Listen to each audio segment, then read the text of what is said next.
Have you ever worked with someone who somehow manages to do absolutely nothing, yet acts like they're single-handedly running the entire company? I have. For the sake of professionalism, let's just call this coworker Kay. For years, Kay and I worked together on a small team at a mid-level company. Everything was relatively smooth sailing until a couple of years ago, when another teammate had to go on medical leave for 6 months. Because their role was highly specialized and detail-oriented, management tapped me to step up and absorb it. To keep the balance, Kay was assigned to cover some of my usual tasks. I spent a whole week training Kay. Honestly, the job wasn't hard, it was just tedious. I even told them, "Look, I'll keep ownership of the core items and I'll help you out whenever I can." Simple, collaborative, right? Suffice it to say, it did not go well. For the next 6 months, Kay would ask me the exact same questions over and over again. It was like they were hoping that if they asked enough times, the answer would magically change to something they liked better. When it didn't, they just did whatever they wanted. I ended up having to do most of my old job on top of my new 6-month job just to keep us afloat. And the absolute kicker? Kay spent those 6 months bragging to the entire team about what a phenomenal job they were doing, taking 100% of the credit.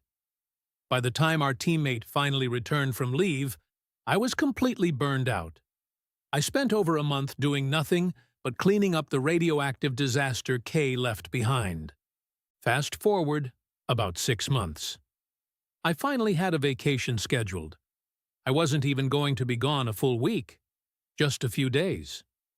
Determined not to leave a burden, I worked ahead as much as humanly possible, left Kay clear notes on what was urgent, and management explicitly told Kay to ask the rest of the team for help with their own regular work so they could focus on covering mine. I packed my bags, took a breath, and enjoyed my days off. I came back to work 4 days later to find out that almost none of my work had been touched. I started asking around. Was Kay slammed? Did an emergency happen? No. Kay wasn't busy at all. They hadn't asked a single soul on the team for help. Kay simply didn't want to do my job. So they just didn't do it. To make matters worse, the literal day after I got back, management dropped a massive avalanche of new work on my desk. Now I was drowning, buried alive under 4 days of backlog, plus a fresh mountain of tasks. I begged for help. Management ordered Kay to assist me. And Kay gave me the corporate equivalent of a shrug. They did a tiny bit here, a tiny bit there, but absolutely nothing that actually dug me out of the hole they had put me in. Now, let's fast forward to about 4 months ago. Kay found out they needed surgery and had to be out for a full month. Now, here is the difference between Kay and the rest of our team. We actually have a work ethic. We all pitched in, kept Kay's desk perfectly up to date, and when they returned, we continued to help them out while they recovered. Then, last month, Kay had to schedule a follow-up surgery that would put them out for 3 weeks. Because it had strained the team so much the first time, management decided to hire a temp to fill in. Kay and the temp trained for a week, and on paper, everything looked like it was going to be fine.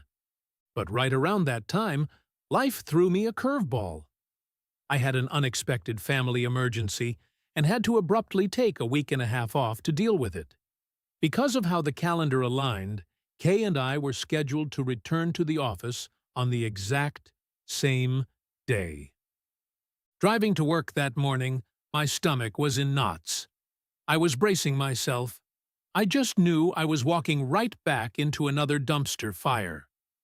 I walked in, sat down at my desk, and opened my system. Pristine. Flawless. The teammate assigned to back me up this time had done an absolute masterclass of a job. Everything that was supposed to be done was done. I stepped right back into my workflow seamlessly. But Kay Kay was not so lucky. I looked over at Kay's desk. It looked like a digital crime scene.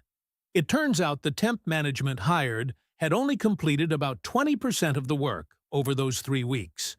And the 20% they actually did manage to do? Completely, utterly wrong. A few hours into the morning, I saw Kay slowly walk over to my desk. They looked completely defeated. Nerves racked, they quietly asked me if I could help them fix a few things. Now, I'm not going to lie to you. A very loud, very human, very petty voice inside my head wanted to look Kay dead in the eye and say, "Oh, I'd love to help, but I just don't really want to do it, so I'm not going to." But I didn't. I took the high road. I smiled, I nodded, and I agreed to help them. I refused to become the very person who had broken me. But let me tell you, as I sat there assisting them, I couldn't help but feel the sweetest, most profound sense of peace. Because I didn't have to seek revenge. I didn't have to complain to management. Karma tracked Kay down, walked right into our office, sat at their desk, and served them the exact same dish they'd been serving me for years. Sometimes you don't need to fight dirty. You just have to sit back, take the high road, and let the universe do its job. Thank you.